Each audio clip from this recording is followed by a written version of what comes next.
We're doing a lot at the library, but right now we have a great little program for you. We have Vicki Myron here, who wrote Dewey, the small town cat who touched the world. This was written way back in, when was it written? 2008. 2008, so really not that long ago, but you know. And it has been on the New York Times bestseller list for many, many, many years. Dewey was here at the library from 1988 until 2006 when he passed away. And he has become a fixture, not only in the United States that people know about Dewey, but all over the world. So this is hello, a very special cat. And we have Vicki here to start off our story time for grown-ups, and she's going to read the first chapter in her book. So we'll start with you, Vicki. Okay, thank you, Robin. I just wanted to let you know first the reason for the dark glasses. Not too many people know, but I have an eye disease that I was apparently born with called Fuchs corneal dystrophy. And about 2.5 years after I finished the book, I actually had my corneas explode on a nighttime flight while I was touring around with all the books. And so I had to have both my corneas replaced with donors, and they saved my vision, but the light sensitivity will never, ever go away. So I wear sunglasses 24/7, and I wear 2 pairs or 3 pairs when I go outside. And it just is what it is.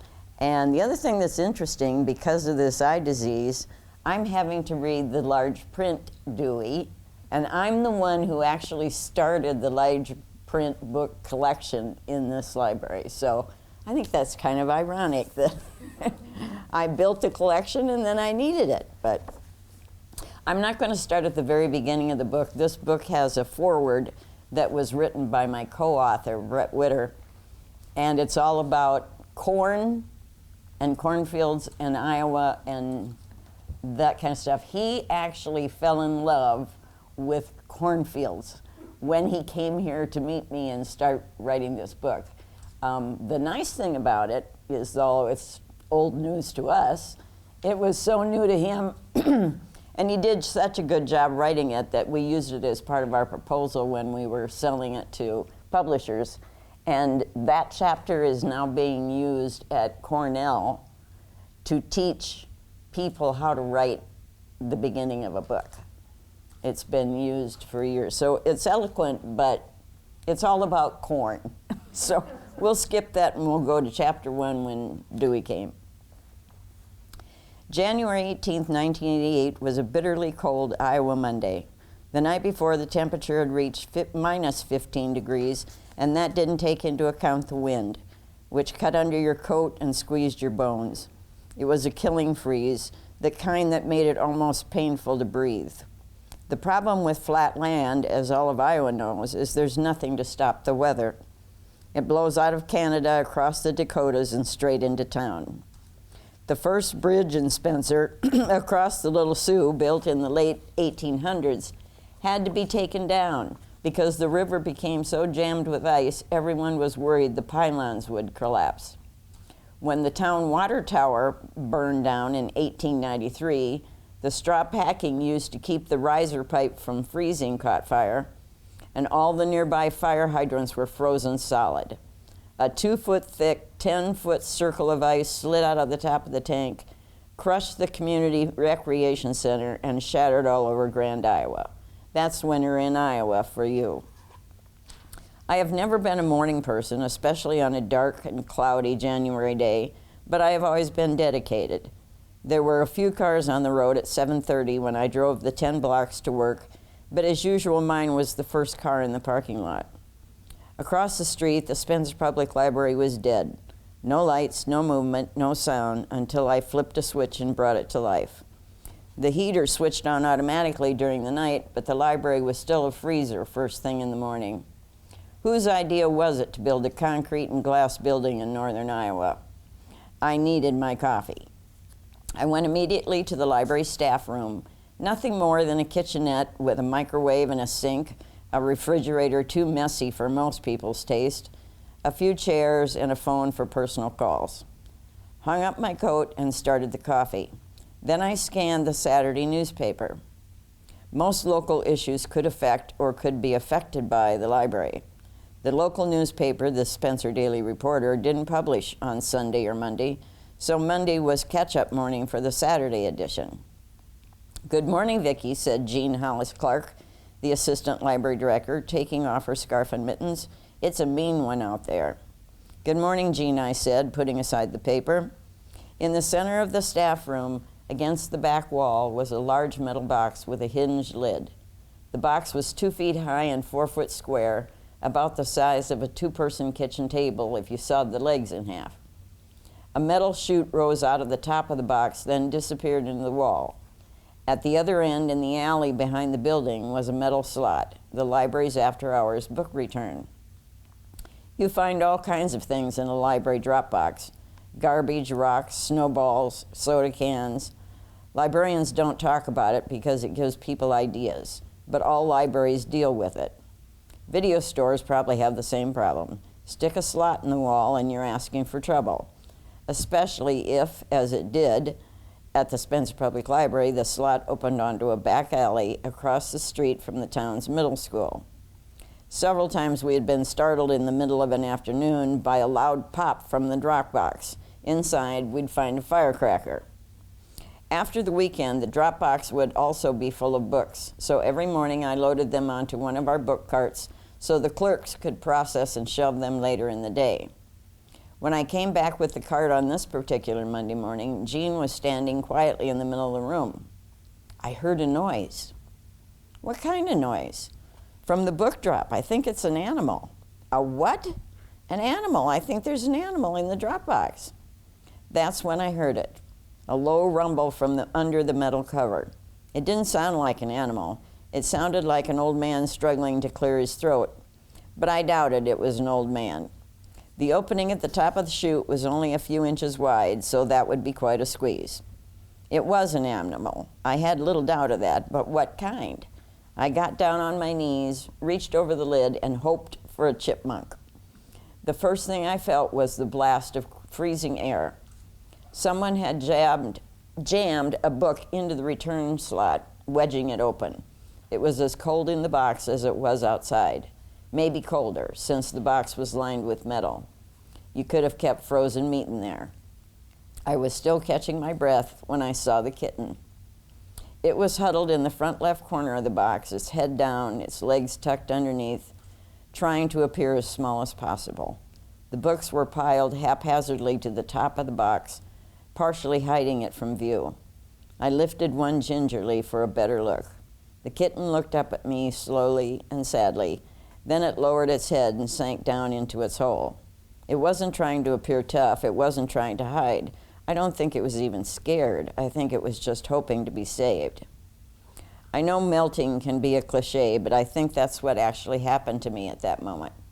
I lost every bone in my body. I'm not a mushy person. I'm a single mother and a farm girl who has steered her life through hard times. But this was so unexpected. I lifted the kitten out of the box. My hands nearly swallowed it. We found out later it was 8 weeks old, but it looked no more than 8 days old, if that. It was so thin I could see every rib.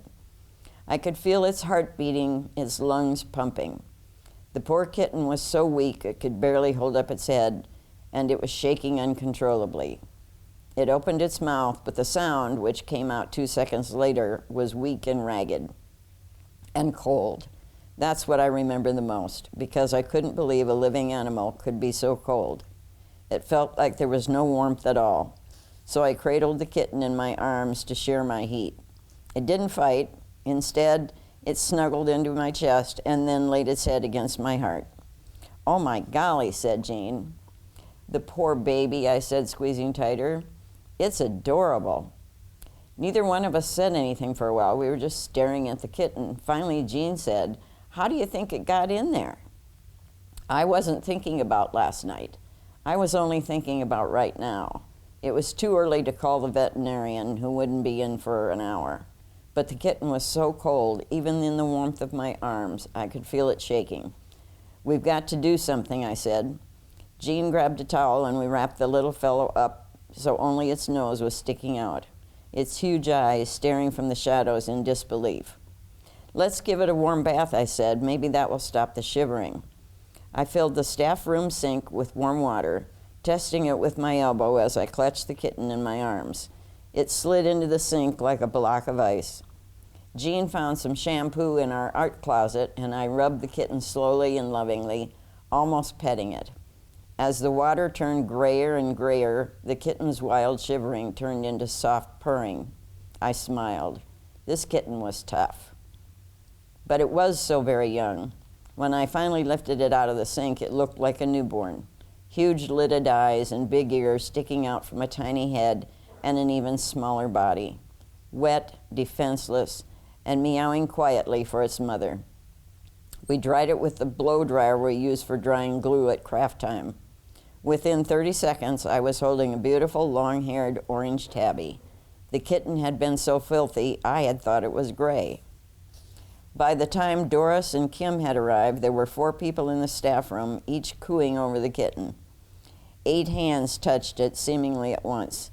The other 3 staffers talked over one another while I stood silently cradling the baby and rocking back and forth from foot to foot. Where did it come from? The book drop. No. Is it a boy or a girl? I glanced up. They were all looking at me. A boy, I said. He's beautiful. How old is he? How did he get in the box? I wasn't listening. I only had eyes for the kitten. It's so cold, bitterly cold. The coldest morning of the year. A pause, then, someone must have put him in the box. That's awful. Maybe they were trying to save him from the cold. I don't know. He's so helpless. He's so young. He's so beautiful. Oh, he's breaking my heart. I put him down on the table. The poor kitten could barely stand. The pads on all 4 of his paws were frostbitten, and over the next week they would turn white and peel off. And yet the kitten managed to do something truly amazing. He steadied himself on the table and slowly looked up into each face. Then he began to hobble. As each person rushed to pet him, he rubbed his tiny head against her hand and purred. Forget the horrible events in his young life. Forget the cruel person who shoved him down that library book drop. It was as if from the moment on he wanted to personally thank every person he ever met for saving his life. By now it had been 20 minutes since I pulled the kitten out of the drop box, and I had plenty of time to think through a few things. The once common practice of keeping library cats, my ongoing plan to make the library more friendly and appealing, the logistics of bowls and food and cat litter, the trusting expression on the kitten's face when he burrowed into my chest and looked up into my eyes. So I was more than prepared when somebody finally asked, "What should we do with him?" "Well," I said, as if the thought had just occurred to me, "maybe we can keep him." And that's chapter number 1. And that chapter I actually wrote myself, not my co-author. Does anybody have any questions, or you got your other readers here ready to go? Or when Dewey passed away, we had probably 3 cats put in the book drop. And the board had already decided they wanted no more animals in the library, and there couldn't be a replacement for Dewey. So they were either taken to shelters or they were adopted. And actually 2 years after Dewey died, I think it was, I can't say her name now, gal that works with the education department in the IT department, was driving to the administrative office and saw something in the middle of the road, a day like the day we found Dewey, where there was lots of snow and ice and chunks. And there was a truck swerving to miss something, and she slowed down and saw that it was a tiny kitten. And so she picked him up and took him home and gave him a bath, and he looked exactly like Dewey. And so she asked her husband if she could keep him, and he said, "No, we already have 5 cats, no more." So she actually brought him down here to see if the staff would adopt him. Well, that day I was actually doing a television interview down here, So when I got here in the afternoon, the staff met me at the door, and before I could even get my coat off, they said, "You have to come back into your old office. Come here, come here, come here."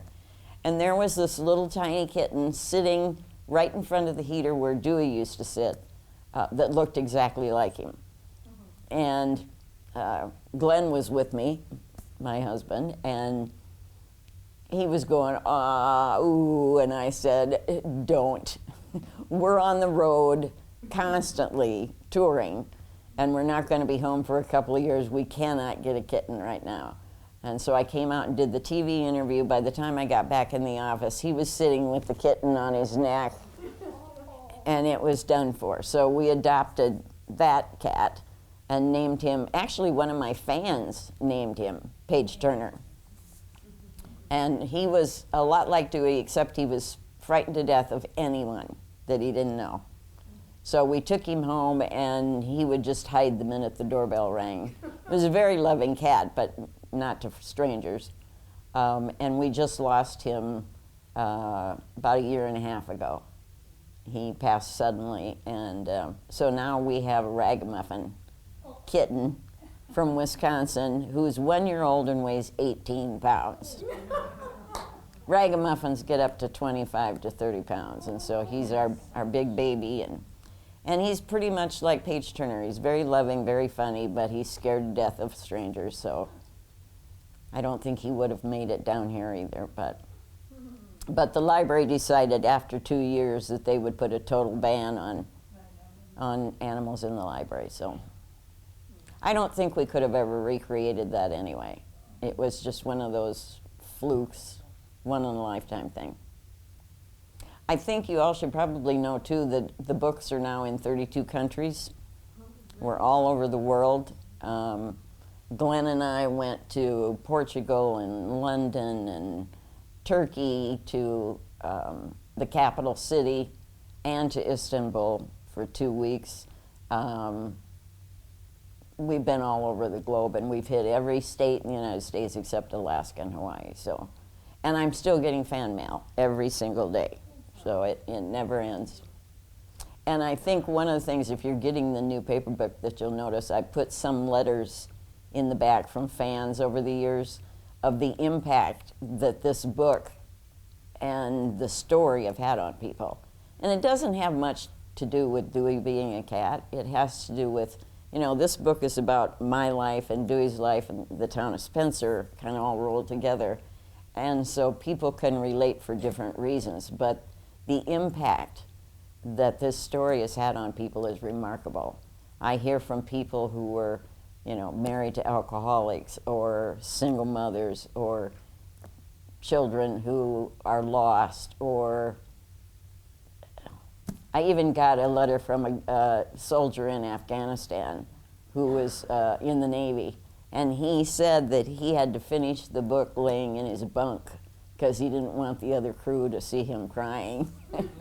And I'm thinking he's in Afghanistan, but the lives that this book has touched is amazing. And when Glenn and I were touring, it was amazing. I would get recognized in airports, or if I said my name, and they'd go, "Oh, you're Dewey's mom." And it's been, I think after the book was written is more rewarding than even when I wrote it, is because of the impact that it's had on people. I have a young boy from, I think he's from Cedar Rapids, who's coming in March. And it's his Christmas present from his mother, because he wrote me a letter and said that his favorite book is Dewey, and he adores Dewey, and he wants to work at the Spencer Public Library when he grows up. So he's coming on spring break to meet me and get the tour and see everything. And that happens a lot more than you would think. 12. So I told his mom, well, his mother gave him the book, and he read it I don't know how many times, and I find that a lot, and especially with 12-year-old boys. I don't know why that is. I started seeing that when I was touring, that they ask the best questions and they read between the lines, sometimes better than adults do. It's amazing the questions I get. And, you know, it doesn't matter if you're 80 or 8, there's something in here for everybody, and that's been very rewarding. I know two of my favorite stories, I'll tell you. One is there was a 9-year-old girl, I can't remember where she was from, Maine or Michigan or something, and she wrote me and said, I read Dewey, I love your book, but I'm not happy in my life. She said, my mother pulled me out of school and is homeschooling me. I don't have any friends.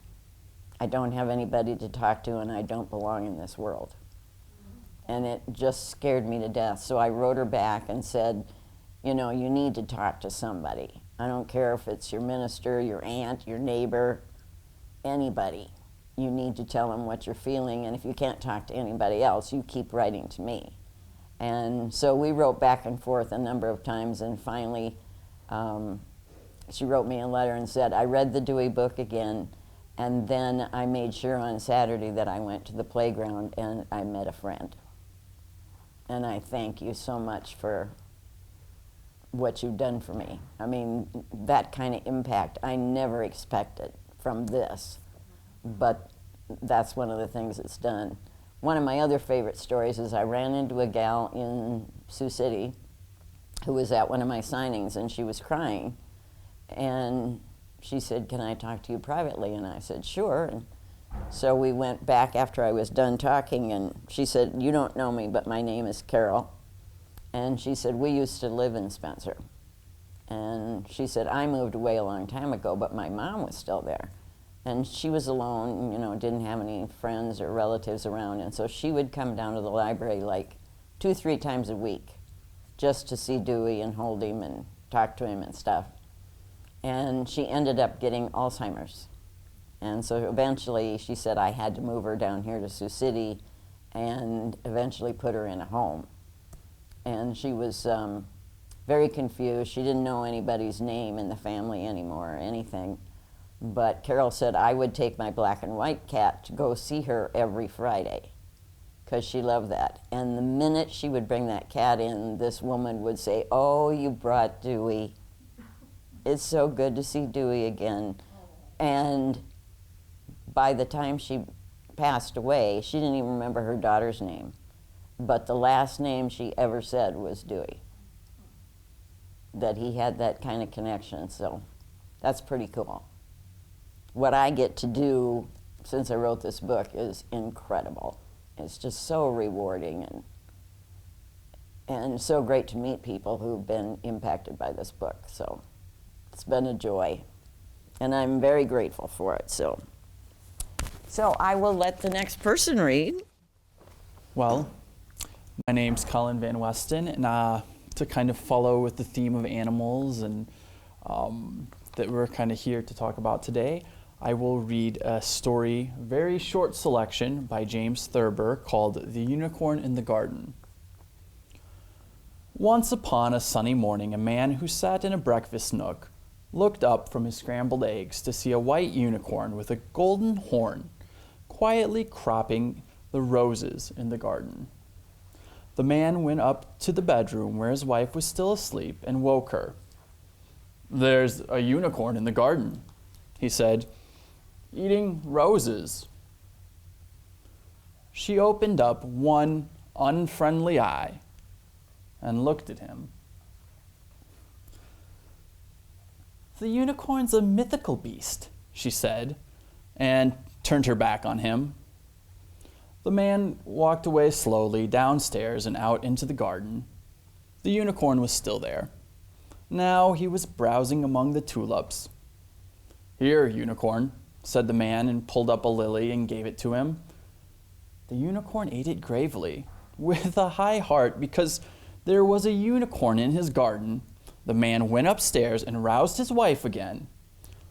"The unicorn," he said, "ate a lily." His wife sat up in bed and looked at him coldly. "You're a booby," she said, "and I am going to have to put you in the booby hatch."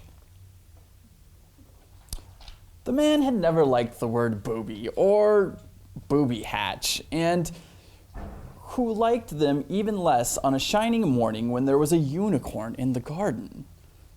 So he thought for a moment. "We'll see about that," he said. He walked over to the door. "He has a golden horn in the middle of his head," he told her. Then he walked back to the garden to watch the unicorn, but the unicorn had gone away. The man sat down among the roses and went to sleep. As soon as the husband had gone out of the house, the wife got up and dressed as fast as she could. She was very excited, and there was a gloat in her eye. She telephoned the police, and she telephoned a psychiatrist. She told them in a hurry, "Come to my house and bring a straitjacket." When the police and the psychiatrist arrived, they sat down in chairs and looked at her with great interest. "My husband," she said, "saw a unicorn this morning." The police looked at the psychiatrist, and the psychiatrist looked at the police. "He told me it ate a lily," she said. The psychiatrist looked at the police, and the police looked back at the psychiatrist. "He told me it had a golden horn in the middle of its head," she said. At a solemn signal from the psychiatrist, the police leapt up from their chairs and seized the wife. They had a hard time subduing her, for she put up a terrific struggle, but they finally subdued her. Just as they got her into the straitjacket, the husband came back into the house. "Did you tell your wife you saw a unicorn?"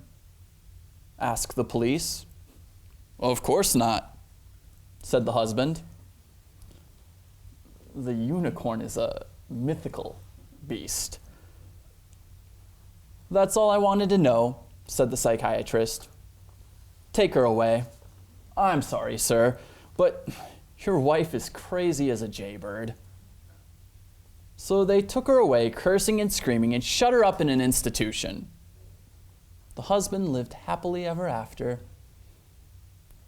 The moral of the story? Don't count your boobies until they are hatched.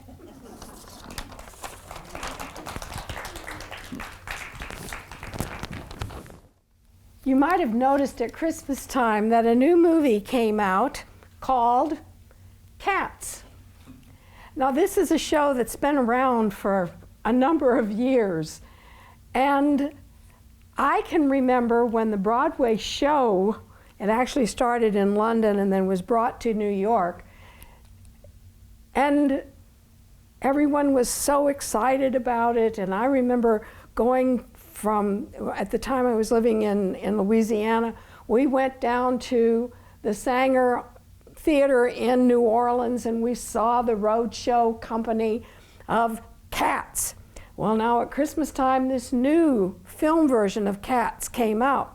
But how many of you knew that that show Cats is based on this little tiny book called Old Possum's Book of Practical Cats by TS Eliot? Now, for those of us who've maybe majored in English, one of the things you often have to do in English literature is read poems by T.S. Eliot. And I can remember slogging through the love song of J. Alfred Prufrock and The Wasteland and some others that, I did not realize that this was available. And I was in college at Northwestern in Orange City, part of the Northwestern College Choral Readers. And I remember when I was introduced to some of the poems from Old Possum's Book of Practical Cats. And we did this as part of our Northwestern College Choral Readers. We even had dancers who danced to one of the poems that I'm going to be reading today, The Jellicle Cats. But I wanted to read you the preface to this book. It was copyrighted in 1939. That's the year my mother graduated from high school. This is a long time ago. But it's been in print for many, many years. I had to get this copy from the Emmitsburg Public Library through interlibrary loan. And this was the first time that I took a look at the preface. And it says, "This book is respectfully dedicated to those friends who have assisted its composition by their encouragement, criticism, and suggestions, and in particular to Mr. T.E. Faber, Miss Allison Tamley, Miss Susan Woolcott, and Miss Susanna Morley, and the man in the white spats."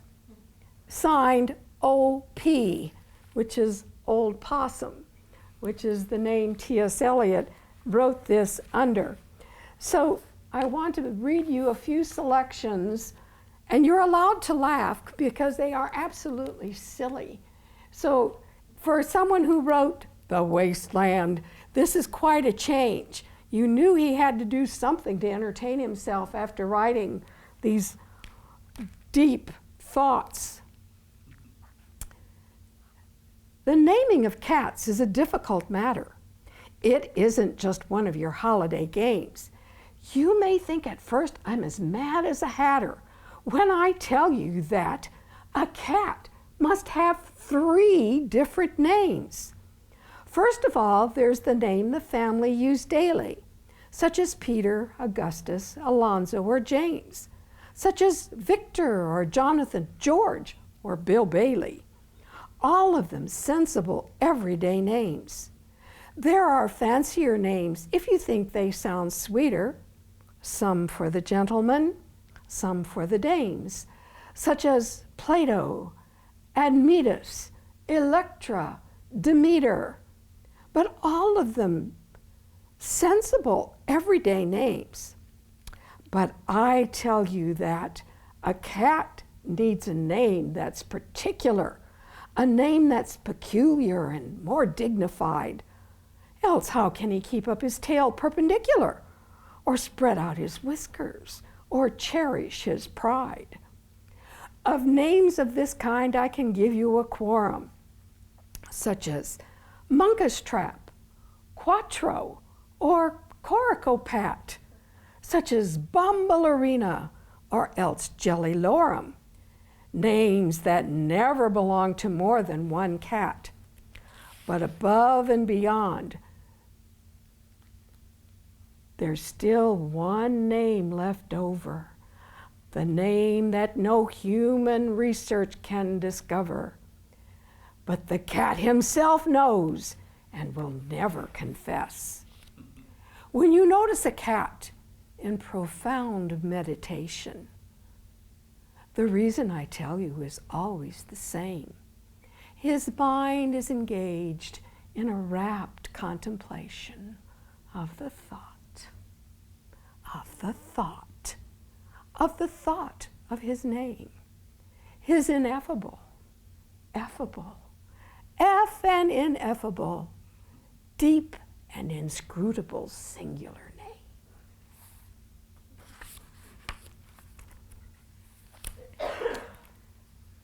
The Rum-Tum Tugger is a curious cat.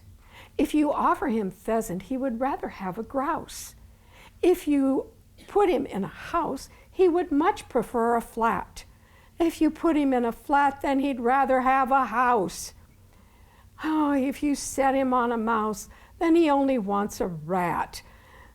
And if you set him on a rat, then he'd rather chase a mouse. Yes, the Rum-Tum Tugger is a curious cat, and there isn't any call for you to doubt it, for he will do as he will do, and there isn't anything you can do about it. The Rum-Tum Tugger is a terrible bore. When you let him in, then he wants to be out. He's always on the wrong side of every door, and as soon as he's at home, then he'd like to go out. He likes to lie in the bureau drawer, but he makes such a fuss if he can't get out. Yes, the rum-tum-tugger is a curious cat, and it isn't any use for you to doubt it, for he will do as he will do, and there's nothing you can do about it. The rum-tum-tugger is a curious beast. His disobliging ways are a matter of habit. If you offer him fish, then he always wants a feast. When there isn't any fish, then he won't eat rabbit. If you offer him cream, then he sniffs and sneers, for he only likes what he finds for himself. So you'll catch him in it right up to his ears if you put it away in the larder shelf. Oh, the rum-tum-tugger is artful and knowing. The rum-tum-tugger doesn't care for a cuddle, but he'll leap in your lap in the middle of your sewing, for there's nothing he enjoys like a horrible muddle. Oh, yes, the rum-tum-tugger is a curious cat, and there isn't any need for me to shout it, for he will do as he will do, and there isn't anything you can do about it.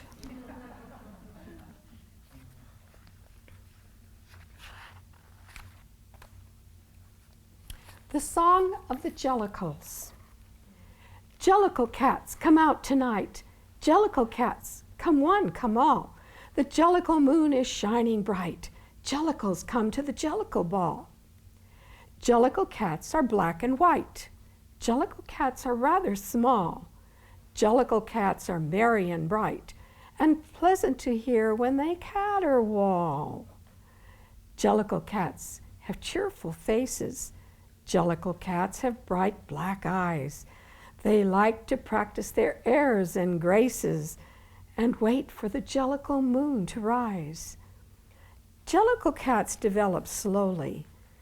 Jellicle cats are not too big. Jellicle cats are roly-poly.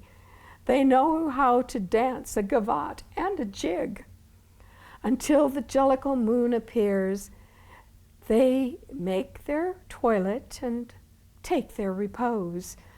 Jellicles wash behind their ears. Jellicles dry between their toes. Jellicle cats are white and black.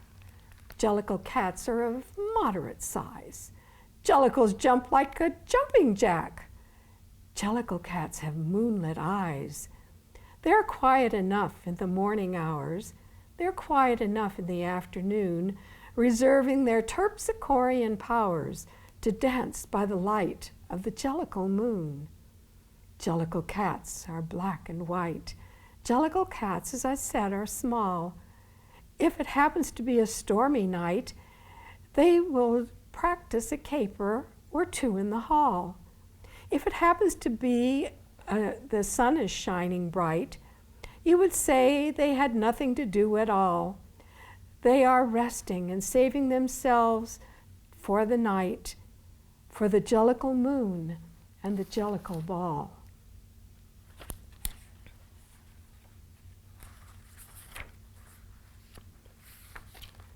Macavity's the mystery cat.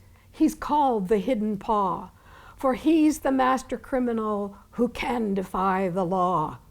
He's the bafflement of Scotland Yard, the flying squad's despair, for when they reach the scene of crime, Macavity's not there.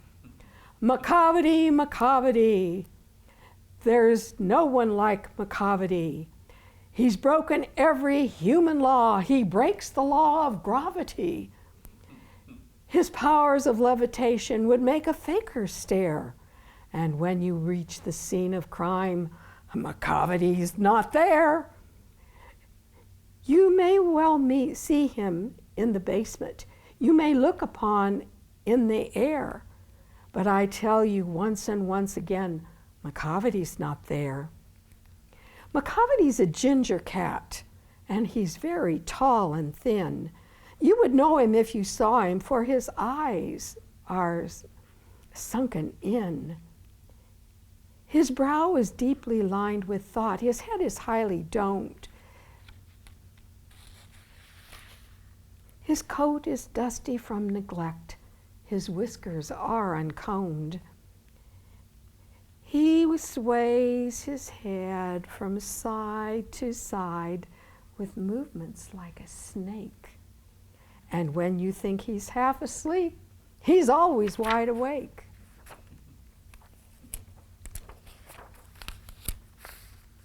Macavity, Macavity, there's no one like Macavity, for he's a fiend in feline shape, a master of depravity. You may meet him in the by-street, you may see him in the square, but when a crime's discovered, then Macavity's not there. He's outwardly respectable. They say he cheats at cards. And his footprints are not found in any file of Scotland Yard. And when the larder's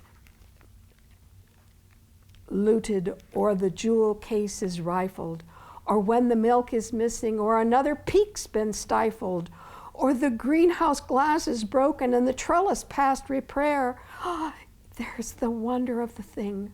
Macavity's not there.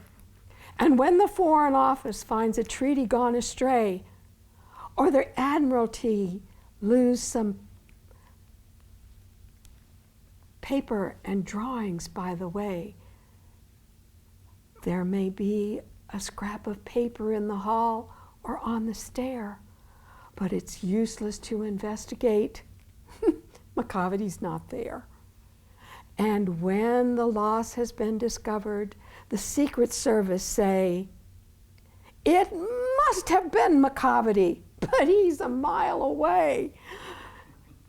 You'll be sure to find him resting, or licking of his thumbs, or engaged in doing complicated long division sums. Oh, Macavity, Macavity, there's no one like Macavity. There never was a cat of such deceitfulness and suavity. He always has an alibi and one or two to spare. And whenever time the deed took place, Macavity wasn't there. And they say that all the cats whose wicked deeds are widely known, I might mention Mungo Jerry, I might mention Griddle Bone, are nothing more than agents for the cat who all the time just controls their operations, the Napoleon of crime.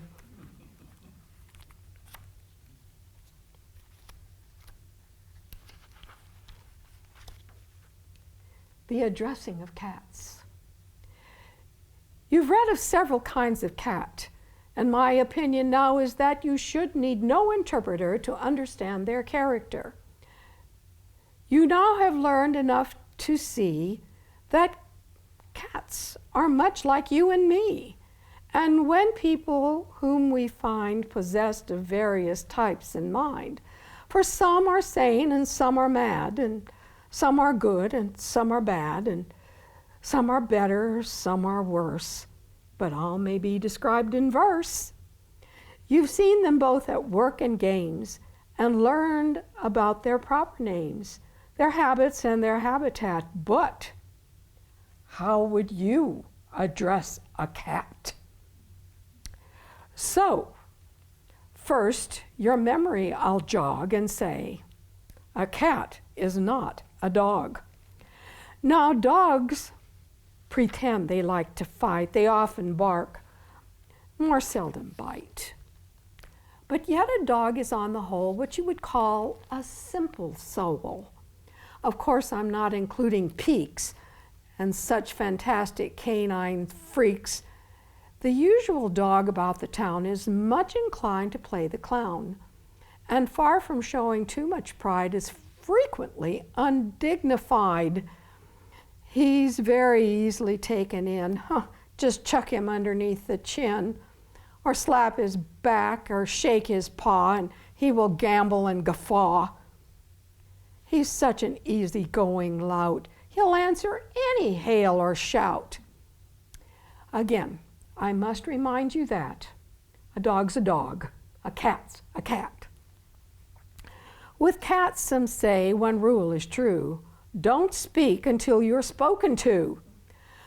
Myself, I don't hold with that. I say you should address a cat, but always keep in mind that he resents familiarity.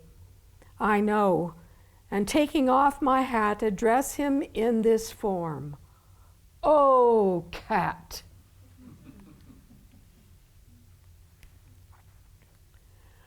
But if he is the cat next door, whom I have often met before, he comes to see me in my flat, I greet him with an "Oops, cat." I've heard them call him James Buzz James, but we are not on, we haven't gotten as far as speaking names. Before a cat will condescend to treat you as a trusted friend, some little token of esteem is needed, like a dish of cream.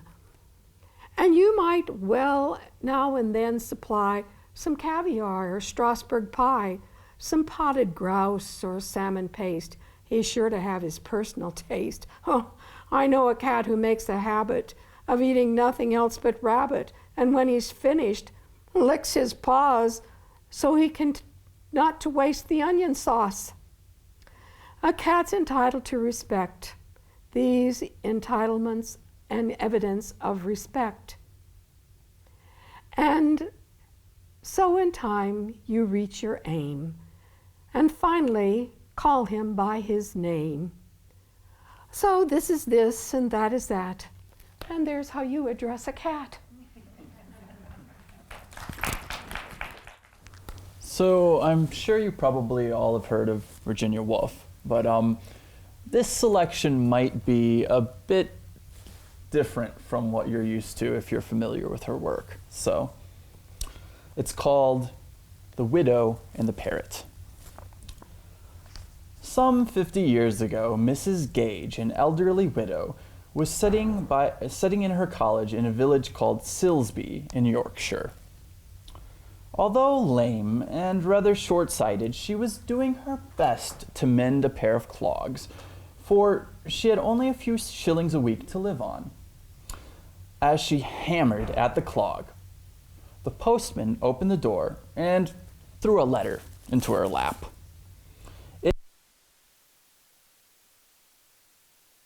And Beetle, 67 High Street, Lewes, Sussex. Mrs. Gage opened it and read it. Dear Madam, we have the honor to inform you of the death of your brother, Mr. Joseph Brand. Like a mussy, she said Mrs. Gage. Old brother Joseph, gone at last. He has left his entire property, the letter went on, which consists of a dwelling house, a stable, cucumber frames, mangoes, wheelbarrows, etc., etc., etc. In the village of Rodmell, near Lewes, he also bequeaths to you his entire fortune, ziz 3,000 pounds sterling. Mrs. Gage almost fell into the fire with joy. She had not seen her brother for many years, and as he did not even acknowledge the Christmas card with which she sent him every year, she thought his miserly habits, well known to her from childhood, made him grudge even a penny stamp for a reply. But now it had all turned out to her advantage. With 3,000 pounds, to say nothing of the house, etc., etc., etc., she and her family could live in great luxury forever. She determined that she must visit Rodmell at once. The village clergyman, the Reverend Samuel Tallboys, lent her £2.10 to pay fare, and by the next day all preparations for her journey were complete. The most important of these was the care of her dog Shag during her absence, for in spite of her poverty, she was devoted to animals, and often went short herself rather than send her dog a bone. She released Lewis late on Tuesday night. In those days, I must tell you, there was no bridge over the river in Southeast, nor had the road in New Haven yet been made. To reach Rodmill, it was necessary to cross the River Ouse by ford, traces of which still exist. But this could only be attempted at low tide, when the stones on the riverbed appeared above the water. Mr. Stacy, the farmer, was going to Rodmill in his cart, and he kindly offered to take Mrs. Gage with him. They reached Rodmill about 9 o'clock on a November night, and Mr. Stacy obligingly pointed out to Mrs. Gage the house at the end of the village which had been left her by her brother, Mrs. Gage, and she knocked at the door. There was no answer. She knocked again. A strange, high voice shrieked out, "Not at home!" She was so much taken aback by it that she had not heard the footsteps coming. If she had not heard the footsteps coming, she would have run away. However, the door was opened by an old village woman by the name of Mrs. Ford. "Who was that shrieking out, 'Not at home'?" said Mrs. Gage. "Drat the bird," said Mrs. Ford, very peevishly, pointing to a very large gray parrot. "He almost screams my head off. There he sits all day, humped on his perch like a monument, screeching, 'Not at home!' If ever you go near his perch." He was a very handsome bird, as Mrs. Gage could see, but his feathers were sadly neglected. "Perhaps he is unhappy, or maybe hungry," she said, but Mrs. Ford said it was temper merely. He was a seaman's parrot, and had learnt his language in the East. However, she added, Mr. Joseph was very fond of him, had called him James, and it was said, talked to him as if he were a rational being. Mrs. Ford soon left. Mrs. Gage at once went to her box and fetched some sugar which she had with her and offered it to the parrot, saying in a very kind tone that she meant no harm, but was his old master's sister, come to take possession of the house, and she would see to it that he was a happy bird.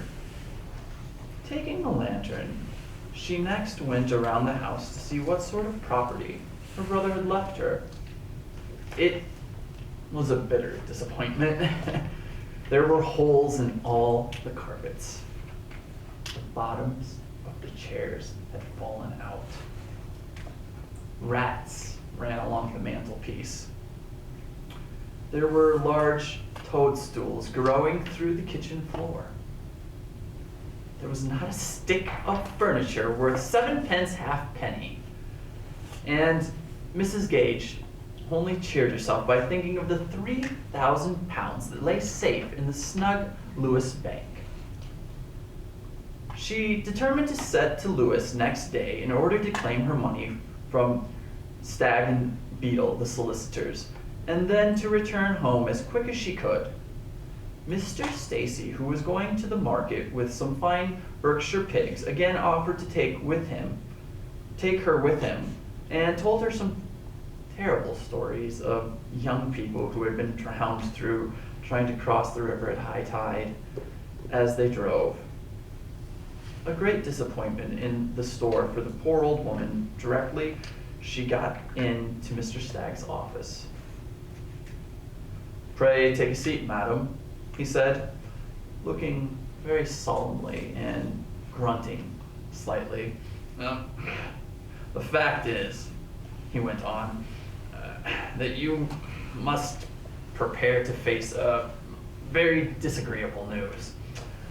Since I wrote to you, I have gone carefully through Mr. Brand's papers. I regret to say that I can find no trace whatever of the £3,000. Mr. Beadle, my partner went through to Rodmill and searched the premise with the utmost care. He found absolutely nothing.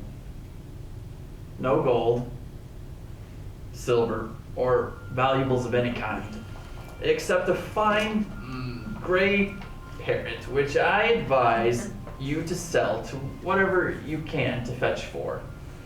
His language, Benjamin Beadle said, is very extreme, but that is neither here nor there. I much fear you have had your journey for nothing. The premises are dilapidated, and of course our expenses are considerable. Here, he stopped, and Mrs. Gage well knew that he wished her to go. She was almost crazy with disappointment. Not only had she borrowed £2.10 from Reverend Samuel Tallboys, but she would return home absolutely empty-handed, for the parrot James would have to be sold to pay for her fare.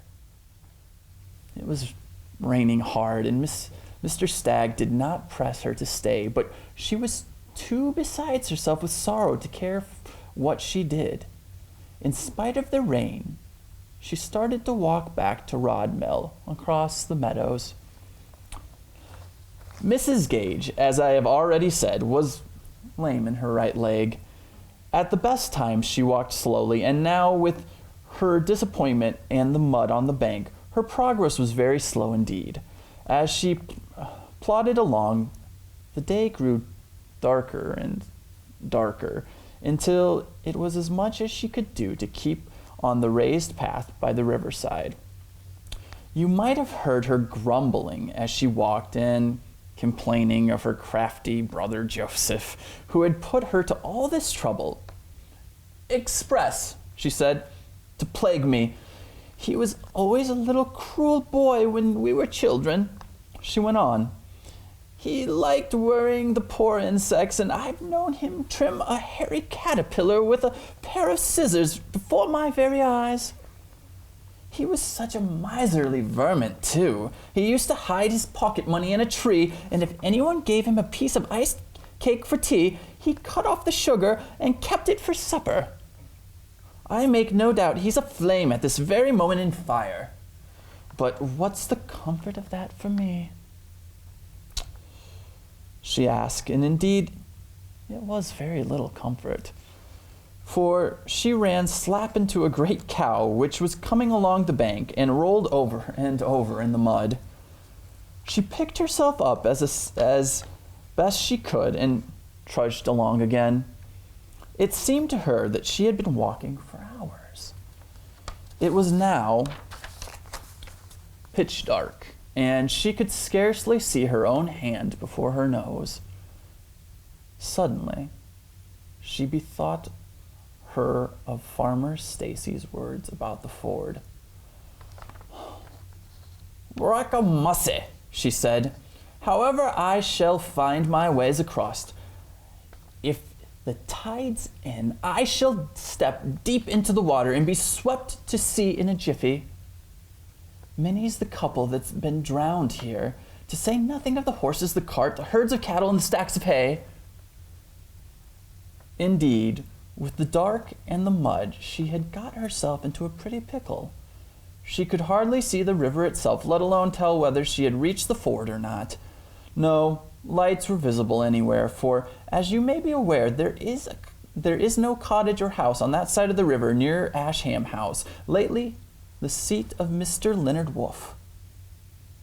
It seemed that there was nothing for it but to sit down and wait for the morning. But at her age, with the rheumatics in her system, she did well to die of cold. On the other hand, if she tried to cross the river, it was almost certain that she would be drowned. So miserable was her state that she would gladly have changed places with one of the cows in the field. No more wretched old woman could have been found in the whole country of Sussex, standing on the river bank, not knowing whether to sit or to swim, or merely to roll over in the grass, wet though as it was, and sleep or freeze to death. So that was the fate she decided. At the moment, a wonderful thing happened. An enormous light shot up into the sky like a gigantic torch, lighting up every blade of grass and showing her the ford not 20 yards away. It was a low tide, and crossing would be an easy matter if only the light did not go out before she had got over. It must be a comet or something, or some other wonderful monstrosity, she said as she hobbled across. She could see the village of Rodbell brilliantly lit in front of her.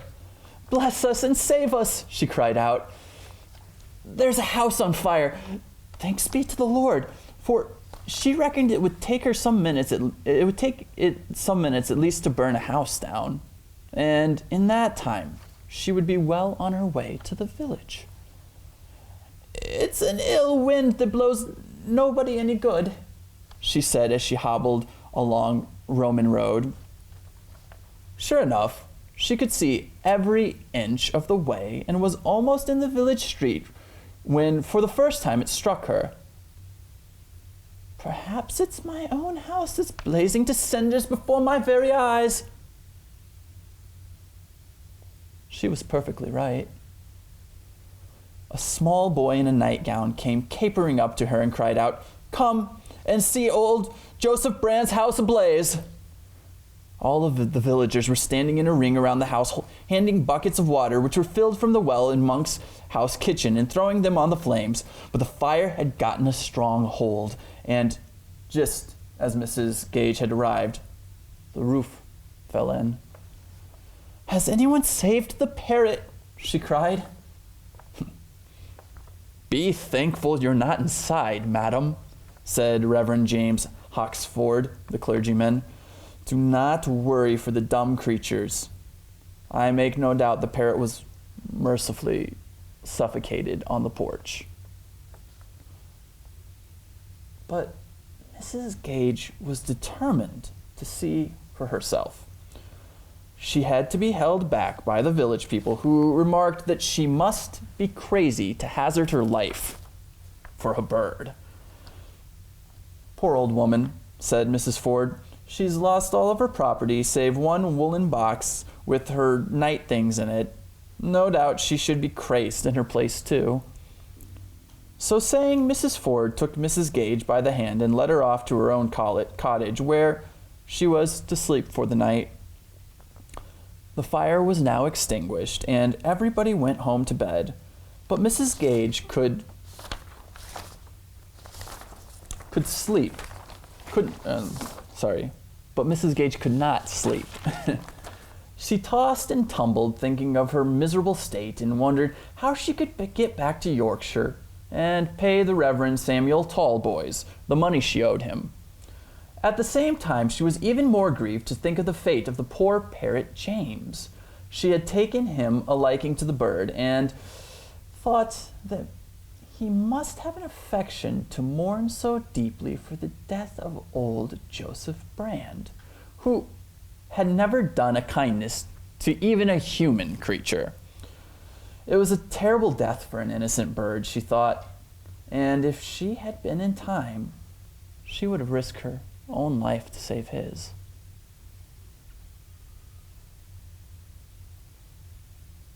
She was lying in bed thinking these thoughts when a silent tap at the window made her start. The tap was repeated 3 times over. Mrs. Gage got out of bed as quickly as she could and went to the window. There, to her utmost surprise, sitting on the window ledge was an enormous parrot. The rain had stopped, and it was a fine moonlight night. She was greatly alarmed at first, but soon recognized the gray parrot James and was overcome with joy at his escape. She opened the window, stroked his head several times, and told him to come in. The parrot replied by gently shaking his head from side to side, then flew to the ground, walked a few steps, looked back as if to say whether Mrs. Gage was coming or not, and then returned to the windowsill, where She stood in amazement. "The creature has more meaning in its acts than we know as humans," she said to herself. "Very well, James," she said aloud, talking to him as though he were a human being. "I'll take your word for it. Only wait a moment while I make myself decent." So saying, she pinned on a large apron, crept as lightly as possible downstairs, and let herself out without rousing Mrs. Ford. The parrot, James, was evidently satisfied. He now hopped briskly a few yards ahead of her in the direction of the burnt house. Mrs. Gage followed as fast as she could. The parrot hopped as if he knew his way perfectly round to the back of the house where the kitchen had originally been. Nothing now remained of it except the brick floor, which was still dripping with the water which had been thrown to put out the fire. Mrs. Gage stood still in amazement while James hopped about, picking here and there, as if he were testing the bricks with his beak. It was a very uncanny sight, and had not Mrs. Gage been in the habit of being with living creatures, she would have lost her head very likely and hobbled back home. But stranger things yet were to happen. All this time, the parrot had not said a word. He suddenly got into a state of great excitement, fluttering his wings, tapping the floor repeatedly with his beak, and crying so shrilly, "Not at home! Not at home!" that Mrs. Gage feared that the whole village would be roused. "Don't take on so, James. You'll hurt yourself," she said, but he repeated his attack on the bricks more violently than ever. "Whatever can the meaning of it be?" said Mrs. Gage, looking carefully at the kitchen floor. The moonlight was bright enough to show her a slight uneasiness in the laying of the bricks, as if they had been taken up and then relaid not quite flat with the others.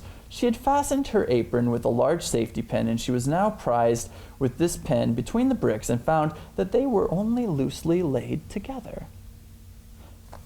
Very soon she had taken one up in her hands. No sooner had she done this than the parrot hopped onto the bricks next to her, tapping it smartly with his beak, cried, "Not at home!" which Mrs. Gage understood to mean that she was to move on.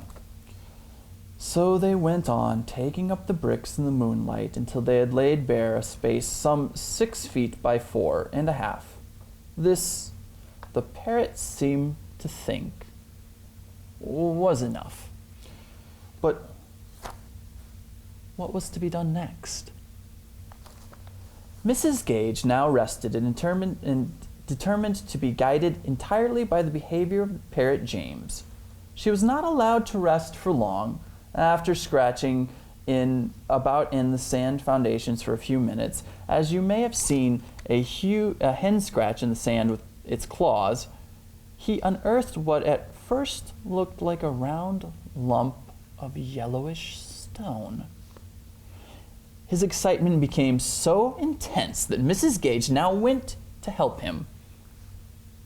To her amazement, she found that the whole space which they had uncovered was packed with long rolls of yellow stones, so neatly laid together that it was quite a job to move them.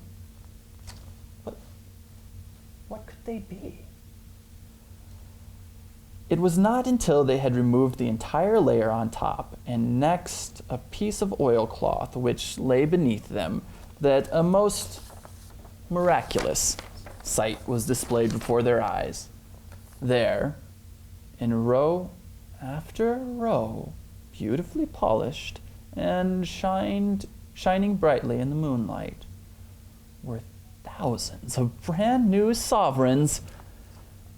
This, then, was the miser's hiding place, and he had made sure that no one would detect by taking 2 extraordinary precautions. In the first place, as was proven later, he had built a kitchen range over the spot where his treasure lay hid, so that unless the fire had destroyed it, no one could have guessed his existence. Yeah. And secondly, he had coated the top layer of the sovereigns with some sticky substance that then rolled them in the earth so that it by any chance had been laid bare. No one could have suspected that it was anything but a pebble such as you may see for yourself any day in the garden. Thus it was only by extraordinary coincidence of the fire, the parrot's sagacity, that old Joseph's craft was defeated. Mrs. Gage and the parrot now worked hard and removed the whole hoard, which numbered 3,000 pieces total. Neither one more or one less. Placing them in her apron, which was spread upon the ground. As the 3,000th coin was placed on top of the pile, the parrot flew into the air in triumph, alighted very gently on the top of Mrs. Gage's head. It was in this fashion that they returned to Mrs. Ford's cottage at a very slow pace, for Mrs. Gage was lame, as I said, and now she was almost weighted to the ground by the contents of her apron. But she reached her room without anyone knowing of her visit to the ruined house. Next day, she returned to Yorkshire. Mr. Stacy once more drove her into Lewis and was rather surprised to find how heavy Mrs. Gage's wooden box had become. But he was a quiet sort of man, and merely concluded that the kind of people at Rodmell had given her a few odds and ends to console her for the dreadful loss of all of her property in the fire. Out of sheer goodness of heart, Mr. Stacy offered to buy the parrot off of her for half a crown, but Mrs. Gage refused his offer with such indignation, saying that she would not sell the bird for all the wealth of the Indies, that he concluded the old woman had been crazed by her troubles. It now only remains to be said that Mrs. Gage got back to Spilsby in safety, took her black box to the bank, and lived with James the parrot and her dog Shag in great comfort and happiness to a very great age. It was not until she lay on her deathbed that she told the clergyman, the son of Reverend Samuel Talboys, the whole story, adding that she was quite sure that the house had been burnt on purpose by the parrot James, who, being aware of her danger on the river bank, flew into scullery and upset the oil stove which was keeping some old scraps warm for her dinner. By this act, not only did he save her from drowning, but brought to her the 3,000 pounds, which could have been found in no other manner. Such, she said, is the reward for kindness to animals. The clergyman thought that she was wandering in her mind, but it was certain that the very moment the breath was out of her body, James the parrot shrieked out, "Not home! Not home!" and fell off of his perch, stone dead. The dog Shag had died some years previously.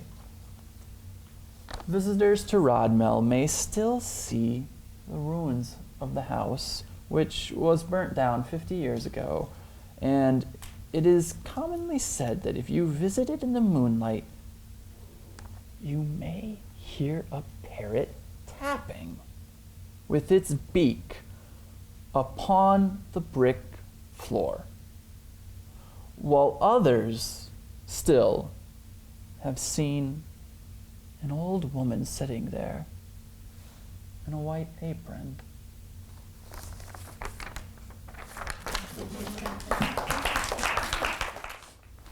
This is a story that I wrote quite a while ago when Jean Tennant was putting together her compendiums of short stories about Midwest living. And I had recalled a dog, our first pet that I remember, named Lady. Lady was a problem dog, but we loved her. And so I will let you in on the feature story. There are many about Lady. She was talented in many ways.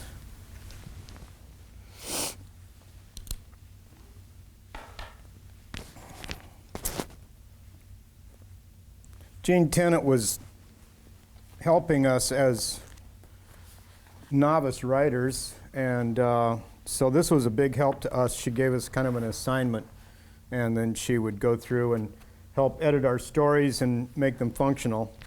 And so I apologize for that nuance of style that I had at the time, but it's a good story just the same. It's called The Garden of No Return. There was a time when sitting and whittling on a stick was just a way to pass time for small town America. For old Tony and me, it did that on a daily basis. I was 4 years old, and Tony was 81 years my senior.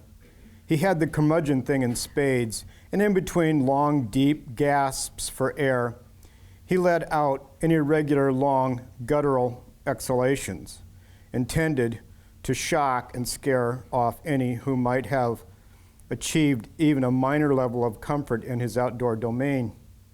It worked well on newcomers, the faint of heart, and any unsuspecting crows that had recently landed in his garden.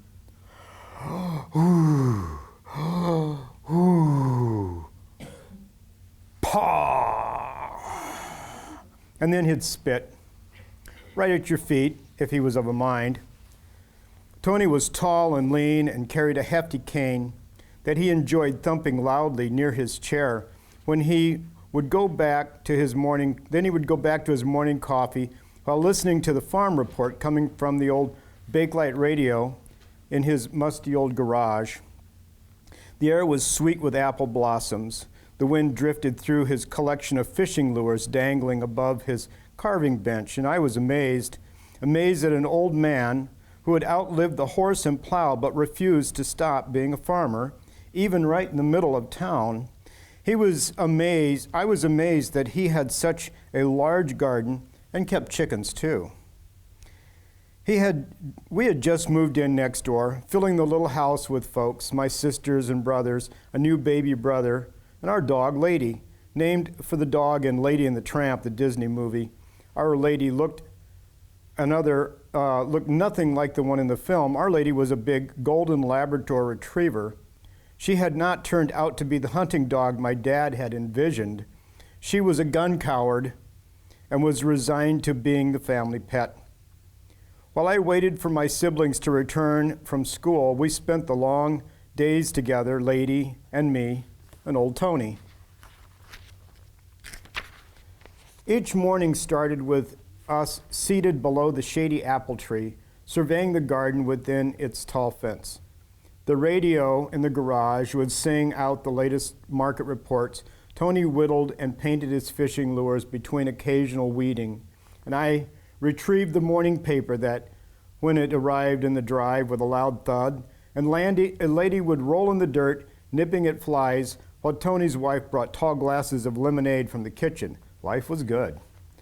Though Tony tolerated my stories and answered all my millions of questions with his routine old paw, he would have preferred to be shed of me, and had it not been for Tony's wife.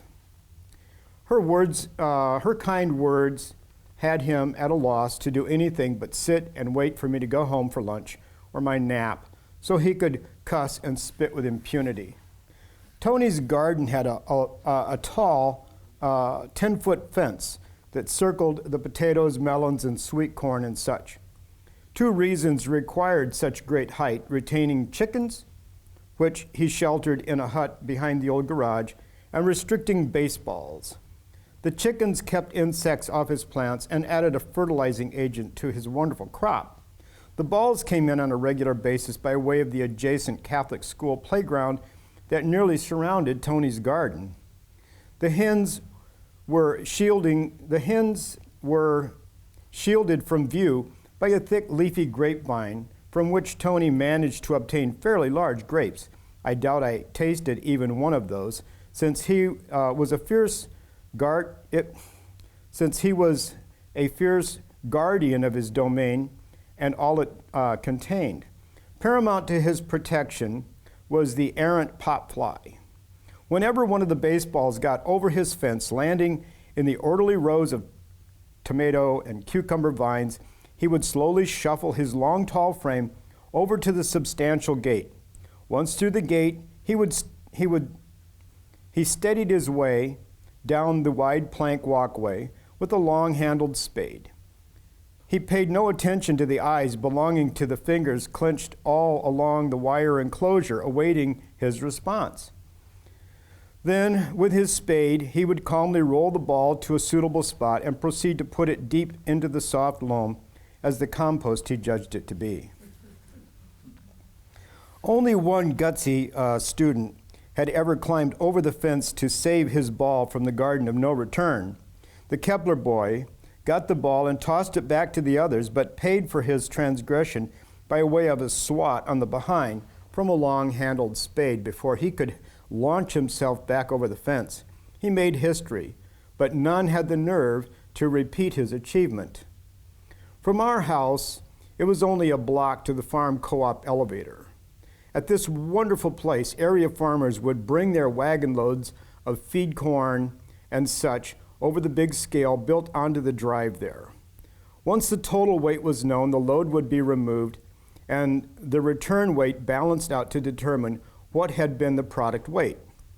As all the different trucks of farm produce came and went, Lady noted with great interest that some of the trucks contained crates of highly prized fowl, chickens. They were stacked high and wide in crates that fit together and had swing gates that allowed the birds to be placed inside, when appropriate, removed. By and by, a gate would become dislodged, or a desperate hen of great genius would manage its escape. Lady, being the natural bird dog she was, saw her opportunity and would catch the escapee and proudly make her way home. First to take note was old Tony. He quickly made it his business to emancipate the poor droopy fowl and then deliver it to his chicken hutch for safekeeping. Eventually, the teamwork became so efficient with this operation that Tony had only to take count to gain a new occupant. The spring-loaded gate allowed Lady to make a deposit to the pen night or day. Tony was elated. Lady wouldn't tell. All she desired was an atta-girl and a pat on the head. By the end of the summer, Tony's chicken population had blossomed into a veritable explosion of white, fat egg-laying, bug-picking fertilizers. Lady was a champion in Tony's eyes. One Sunday morning, the boys from the elevator came over during the after-church glad-handing session and asked my dad if he didn't have a yellow lab. Proud of the dog, Dad gleefully admitted to owning such a bird dog. "You haven't noticed her showing up with a chicken now and then?" they asked. Then all participated in a lot of head scratching as Dad denied gaining any hens that way. "I'll keep an eye on her," was his reply. Of course, my dad knew nothing about it, but on the way home, he peeked through the grapevines. "Sure enough," he told Mom, "half of Tony's chickens have no feathers on their necks." Well, you don't know how they got there, so best say nothing and keep the dog in during business hours, she suggested. No matter, Lady would sniff out any breakouts, whatever the hour. She and Tony continued to carry on like a couple of pros. She got the praise, he got the eggs and regular fried chicken on his plate, and I enjoyed the big red apples that bounced onto the shady lawn by Tony's garage. I was an unsuspecting partner in crime, but relished in the rewards by supplying the getaway device. We were a crime ring of an unusual mix. Soon the kids returned to school and the balls again landed in the garden. This fall was different. The Kepler boy had noticed how the arrangement was working with Tony and my dog. And whenever he got a chance, he would play toss ball with Lady. He would then give her pieces of his lunch. And as soon as the noon whistle sounded, she was off to play with the kids. The next time a ball landed in the garden, Lady was at the ready. When Tony loosened the latch on the gate, she pushed past him and bounded right through the hanging vines, grabbing the ball in her teeth, and she raced back to the ball field for a reward of peanut butter sandwich. Old Tony was furious. "Pah!" he bellowed. "That darn no-good dog!" He threw down his shovel and shuffled back to the chair to sulk. When Lady returned, he was abusive towards her and made target of her with spit. Soon this routine became the norm. No matter how Tony tried to exclude Lady from the garden, she always managed to retrieve the balls. With this change in loyalty, she lost favor in Tony's eyes, and he sat about to give her a poke with his cane if he could. He turned off the radio and removed all the apples and spent recess time indoors. Lady, however, was industrious, and the next morning he found the gate standing open. All over the garden were small mounds of dirt, each with a corresponding hole. The balls Tony had previously buried lay piled upon home plate. A new alliance had developed, and the kids made friends with Lady. She would spend all the recess time returning the kids' balls and rescuing them. Finally, Tony had had enough. That fall, when all the produce was harvested from the garden, he propped the gate open and tied a rope onto it. "Here you go, Lady," he said, and tossed a big apple into the garden. Lady bounded in after it, and when she was well inside the fence, he pulled the rope, shutting the gate tight. Next, he tied the rope securely and, chuckling gleefully, went inside for dinner. Lady sat and waited by the gate. She expected some reward. Tony went to bed, and Lady waited patiently late into the night. Then it grew cold, and Lady decided she had had enough. In the morning, Tony woke up and went to the window to look out at his clever trick and see what had transpired. What he saw was a big hole under the gate. "Pah!" Tony shouted.